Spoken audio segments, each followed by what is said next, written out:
শুভ নববর্ষ 1432। আর শুভ নববর্ষ উপলক্ষে আমাদের কয়াতে প্রতি বছরই উদযাপিত হয় ঐতিহ্যবাহী অনেক অনুষ্ঠান। তার মধ্যে থাকে গ্রামীণ মেলা।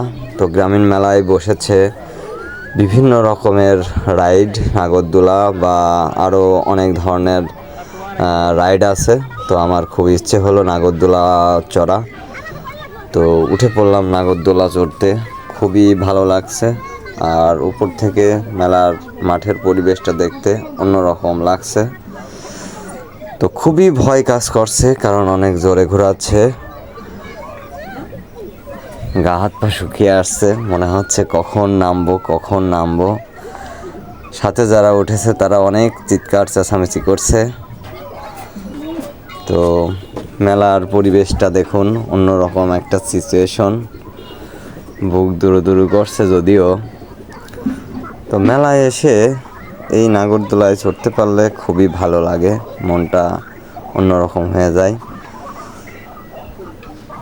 তো ছেলেকেও তুলছিলাম, ছেলে ভয় পাইছে, তাই নামায় দিছি। এখন একাই চড়ছি।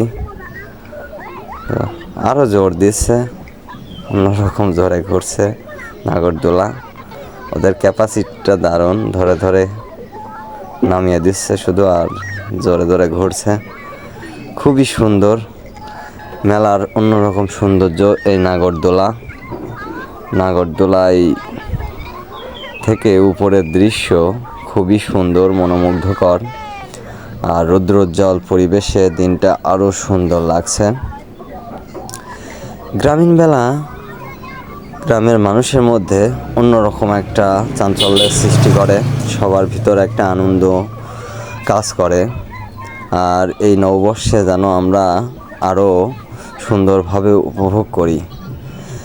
গ্রামের মেলা মানেই পয়লা বৈশাখ ছাড়া গ্রামের মেলা ভাবা যায় না। তো আমাদের এলাকায় প্রতি বছরই এরকম মেলার আয়োজন করা হয়ে থাকে এবং উৎসব মুখর পরিবেশে আমরা এটা উদযাপন করে থাকি। তো অবশেষে নামার মুহূর্ত আসলো, খুবই সুন্দর একটা আনন্দ উপভোগ করলাম, যদিও অনেক ভয় ছিল। নববর্ষের শুভেচ্ছা, ভালোবাসা, শুভ নববর্ষ।